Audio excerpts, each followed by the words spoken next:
and welcome to my channel, and today we are going to do exercise 1.4 question number 6. So in previous video we have done till question number 5. So this question is the difference in height of successive floor of an office complex is 6 metre. यानी जो भी उसका successive round है यानी एक room का जो लंबाई हम लोग का कितना है 6 metre. The lift in the building moves at a speed of 3 meter per second. How much time it take to reach the 7th floor from the second level of basement parking area? So इसमें कहा जा रहा है कि जो difference है मतलब ये जो सक्सेसिव फ्लोर है उसका हाइट कितना है 6 मीटर और जो लिफ्ट है वहाँ का कितने स्पीड में चलता है 3 metre per second. How much time it take to reach 7th floor from the second level basement parking area. So जो सेकेंड लेवल बेसमेंट यानी नीचे वाला रहता है उससे कितना लगेगा. सो यहाँ पे हम लोग का कितना होगा time is equal to distance into speed. और उसके बाद हम यहाँ पे क्या करेंगे बेसमेंट को कर देंगे. सो हम लोग का बेसमेंट कितना हो जाएगा 2 यहाँ पे था फ्लोर और यहाँ पे 7. सो 7 8 9. सो यहाँ पे हम लोग का 9 हो गया. सो यहाँ पे हम लाइन कर देंगे. तो अभी से हम इस तरह से करेंगे 6 इंटू 3/9. अब इसे जब हम कैंसिल आउट कर देंगे तो फिर ये तो हम लोग का 3 हो जाएगा और उसके बाद ही हो जाएगा हम लोग का 18. सो यहाँ पे हो जाएगा 18 मिनट पर सेकेंड. सो ये तो हम लोग का आंसर. तो हम किस तरह से यहाँ पे सेंटेंस बना सके लिख सकते हैं. सो यहाँ आप लिखिएगा how much time it take to reach 7th floor from the second level basement. So यहाँ पे लिख देंगे it take 18 meter per second to reach 7th floor from the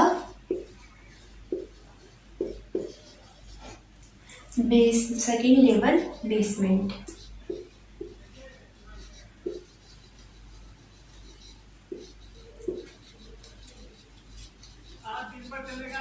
So ये हम लोग का हो गया.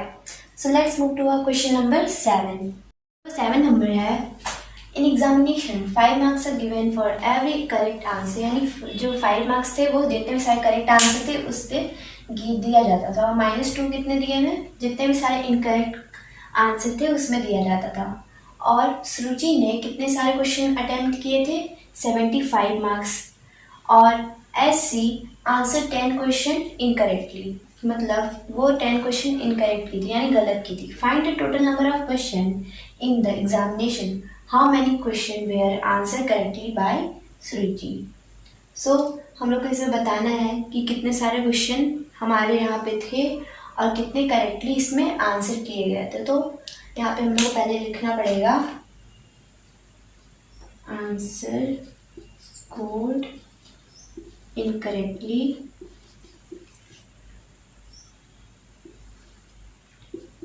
करेक्टली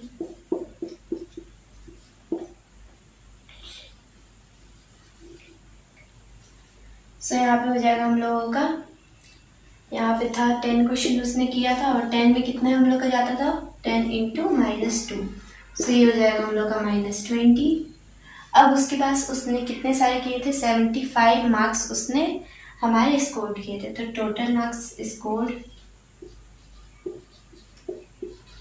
था हम लोगों का 75.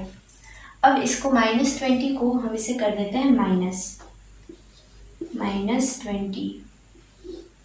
सो यहाँ पे हम लोग का माइनस था तो यहाँ माइनस हम लोग का प्लस हो गया. अब क्या होगा माइनस हम लोग का प्लस हो गया तो कितना हो जाएगा हम लोग का यहाँ 0 का यहाँ पे होगा 0. तो यहाँ पे 5 होगा यहाँ पे हम लोगों ने 2 होगा तो यहाँ पे 95. अब उसने हम लोग का मार्क्स कितना मिलता था 5 मार्क्स मिलता था करेक्ट आंसर के लिए. सो हम लोग इसको सिंपली 95 को डिवाइड कर देंगे 5 से. सो यहाँ पे हो जाएगा हम लोगों का 1 यहाँ पे 45. सो ये हो जाएगा 90. सो करेक्ट आंसर कितने स्कोर हुए थे हमारे 90. आंसर which were correct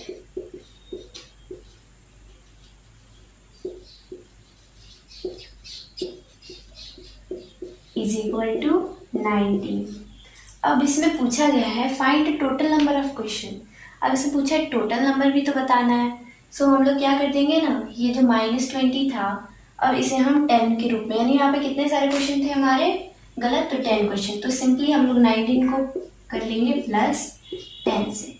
सो हम लोग का आंसर कितना आ जाएगा 29 क्वेश्चन। यहाँ पे find the total number of question.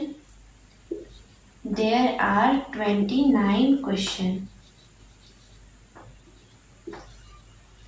29 questions।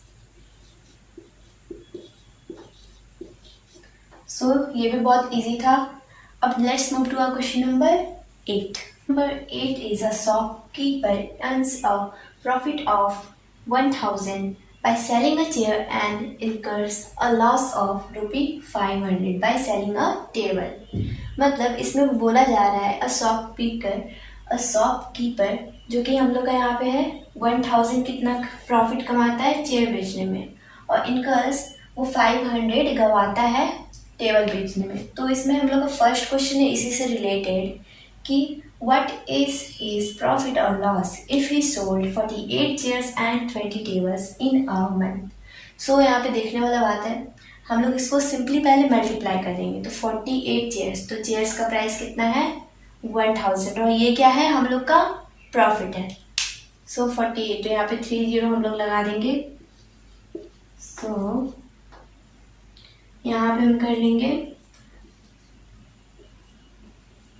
profit on chair is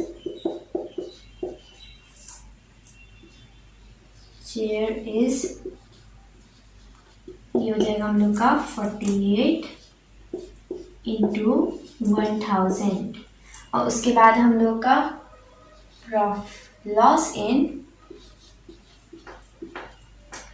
loss on what table is कितना हो जाएगा, हम लोग को यहाँ पे मल्टीप्लाई करना पड़ेगा। 20 टेबल्स हम लोग को यहाँ पे करना है, तो 20 इंटू हाउ मच 500, इसको कर देंगे हम माइनस। सो ये हम लोग का हो जाएगा कितना 48,000, इट विल बी 48,000, और उसके बाद यहाँ पे भी हम लोग कर लेंगे। सो 2 5 से कितना होगा 10, और यहाँ पे कितने जीरो हो जाएंगे 1 2 3। अब इसे हम माइनस करेंगे तो हम लोग का सिंपली यहाँ आंसर जाएगा 38। सो हम लोग का यहाँ पे क्या हो रहा है प्रॉफिट हो रहा है। सो हम यहाँ पे लिख देंगे there is a profit of how much ₹38,000। Let me write it properly, 38,000, and there is a profit. So this was so easy. So there is one more question related to this, so which is next month he earns neither profit or loss if he sold 30 chairs, how many tables did he sell। मतलब इसे पूछा जा रहा है next month ना ही वो profit कमाया ना ही वो लॉस कमाया, उसके बाद वो अगर 30 चेयर्स सोल्ड करता है तो उसको कितना हम लोग को टेबल यहाँ पे सोल्ड करना पड़ेगा, यानी सेल करना पड़ेगा, कि ताकि हम ना ही वो शॉपकीपर प्रॉफिट कमाए और ना ही लॉस कमाए। सो यहाँ पे हम लोग को क्या करना पड़ेगा,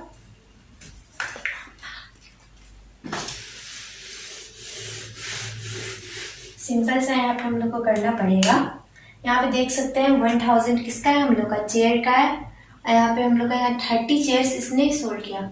सो 30 इंटू 1000 कितना हो जाएगा, इट विल बी 1 2 3 30,000 हो जाएगा हम लोग का यहाँ पे। और अगर हम उसी से हम लोग को ऐसा और लाना पड़ेगा, तो यहाँ पे देख सकते हैं 1000 के बिल्कुल वो हाफ है। सो यहाँ पे हाफ है तो हम इसे मल्टीप्लाई कर सकते हैं कितने सा यहाँ पे करेंगे कि हम लोग का आ जाएगा 30 का, तो इसका जस्ट हम डबल करेंगे बिकॉज इसका भी तो 500 का भी तो ये डबल है। सो हम लोग सिंपली 30 का भी डबल कर लेंगे। सो 30 का डबल कितना हो जाएगा 60, और 60 को अगर हम करेंगे 500 से, सो हम लोग का कितना आ जाएगा 30,000। अब ये दोनों को अगर हम कैंसिल आउट कर देंगे तो क्या कुछ बच रहा है? नहीं बच रहा है। सो इसी की वजह से ना ही वो प्रॉफिट कमाया और ना ही वो कुछ भी कमाया। सो यहाँ पे हम लिख देंगे hence we have to sell